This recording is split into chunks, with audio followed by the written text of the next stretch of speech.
शकूर भाई, आपका धंधा बंद नहीं होगा, बेफिक्र रहो। All that's left is a window to my soul. Come and get come and get it.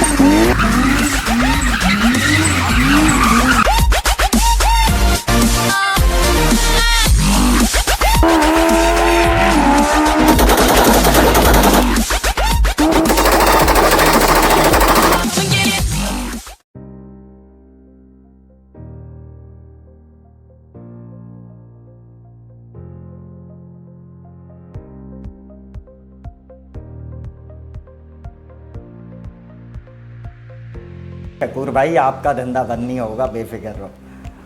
अस्सलाम वालेकुम, उम्मीद है सब ठीक होंगे, खैर खैरियत से होंगे, खुशबाश होंगे, मज़े में होंगे। अच्छा, आज जैसे कि हमारा टॉपिक है कि हमने जापान से जो गाड़ियां इंपोर्ट कराई जाती हैं उनके बारे में बात करनी है कि वो किस तरीके से, क्या तरीक़ेकार है, कैसे उनको इंपोर्ट कराया जाता है और क्या उसका प्रोसीजर है। सबसे पहले चैनल को लाइक करें, सब्सक्राइब करें, बेल आइकन का बटन दबाएं। जिसने सब्सक्राइब नहीं किया वो सब्सक्राइब करें। और किसी को भी पेज का या किसी भी काम के हवाले से कोई चीज़ पूछनी है तो नीचे डिस्क्रिप्शन में लिंक दिया गया है, आप डिस्क्रिप्शन में जाएं, व्हाट्सएप नंबर, पेज का लिंक, ग्रुप का लिंक, हर चीज़ का लिंक है उधर, तो उधर से आप इजीली कांटेक्ट कर सकते हैं। आप लोगों को पता है कि जापान से कुछ कंट्रीज़ में सिर्फ 3 साल पुरानी गाड़ी या कमर्शियल गाड़ी सिर्फ 5 साल पुरानी हम इंपोर्ट करा सकते हैं। तो उसकी बेसिकली क्या शिपिंग कॉस्ट आती है किसी भी मुल्क में और क्या तरीक़ेकार है, क्या प्रोसीजर है उसका। देखें, आप बहुत सी ऐसी कंट्रीज़ हैं, जैसे कि आप गल्फ़ कंट्रीज़ को ले लें, और भी बहुत सी कंट्रीज़ हैं जिसमें आप बांग्लादेश, इंडिया, पाकिस्तान, ईरान, अफ़गानिस्तान, इस तरह की बहुत सी कंट्रीज़ हैं जहाँ पे आप गाड़ी इंपोर्ट करा सकते हैं बहुत ही आसानी से। क्योंकि आजकल आपको पता है कि जैसे कि ऑनलाइन का दौर है, लोग ऑनलाइन ऑक्शन पे बिटिंग करके कुछ भी करके गाड़ी इजीली ले सकते हैं। अब आप गाड़ी ले तो लेते हो ऑनलाइन ऑक्शन में, उसी में आपको एक ऑप्शन आता है, बहुत सी कंपनियां हैं जो आपको ऑप्शन देती हैं कि आपको शिपिंग करानी है नहीं करानी। अगर आप शिपिंग कराते हैं तो मैक्सिमम $700 टू $1200 एक कार की शिपिंग कॉस्ट आती है, इससे ज़्यादा नहीं आती। आप इजीली कोई भी गाड़ी शिप करा सकते हैं वहाँ पे। आप शिप कराने के बाद, ये मैं नई गाड़ियों की बात कर रहा हूँ और पुरानी गाड़ियों की अभी हम करेंगे बात। तो शिप कराने के बाद जिस कंट्री में आप उतार रहे हैं उधर के जो रूल्स हैं, ड्यूटीज़ हैं, कस्टम है, वो सब कुछ क्लियर करके आप इजीली उस गाड़ी को निकाल सकते हैं बाहर।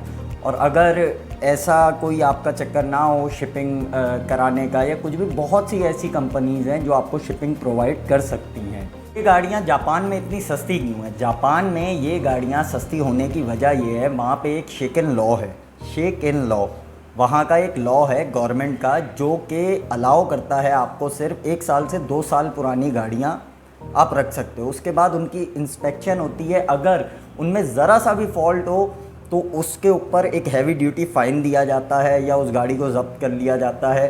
तो इस वजह से वो गाड़ी ज़्यादा से ज़्यादा, इसीलिए जापानी गाड़ियाँ कम चली हुई होती हैं और बहुत सस्ते में मिल जाती हैं, उसका रीज़न ये है।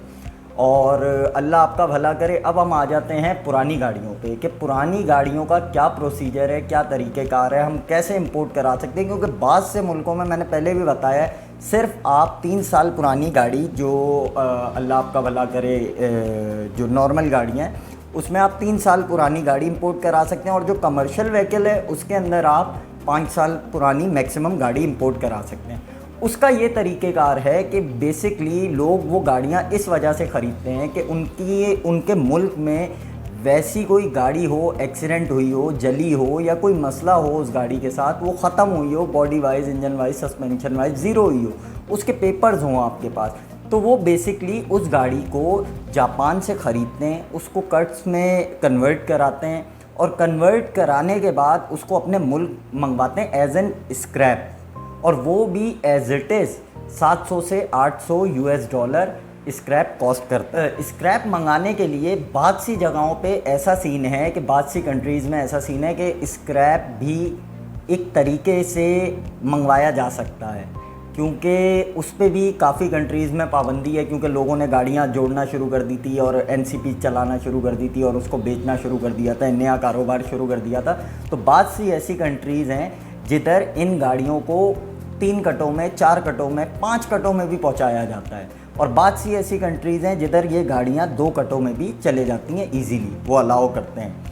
अब जो बेसिकली जिन कंट्रीज़ में ये गाड़ियाँ डायरेक्ट नहीं जा सकती, कुछ कंट्रीज़ में जापान से डायरेक्ट ये गाड़ियाँ जा भी नहीं सकती, तो उनका सीन कुछ इस तरह होता है कि उनको पहले किसी फ्री जोन कंट्री में उतारा जाता है। जैसे कि आप कोई भी गल्फ़ कंट्रीज़ में ले लें, यूएई ले लें, उधर आप यूएई में गाड़ी को उतारा जाता है। उधर सिर्फ़ और सिर्फ 10% टोटल आपको ऑन द इनवाइस जो अमाउंट होती है, ठीक है, उसके हिसाब से आपको सिर्फ 10% पे करना पड़ता है। आप गाड़ी बाहर निकालते हैं, उसको आप स्क्रैप में तब्दील करते हैं अपने मुल्क के हिसाब से, जैसे उधर लेके जाए।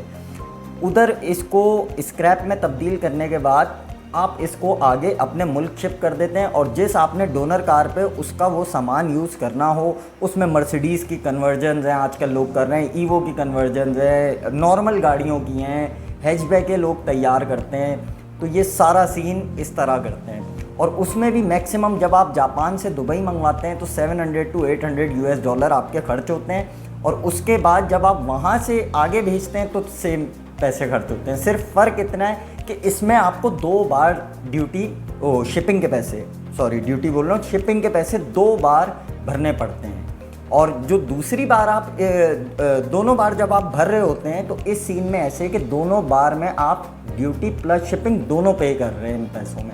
क्यों? क्योंकि आप स्क्रैप में सामान लेके जा रहे हैं। और स्क्रैप में एक गाड़ी अगर आप लेके जाते हैं किसी भी मुल्क में, मेरे अंदाजे से बांग्लादेश, इंडिया, पाकिस्तान, अफ़गानिस्तान, कहीं पे भी XYZ, तो उधर टोटल उस स्क्रैप की भी शिपिंग कॉस्ट आपको 700 से लेके $1000 के बीच में पड़ती है, इससे ज़्यादा नहीं। मैं एक कार की बात कर रहा हूँ, ठीक है।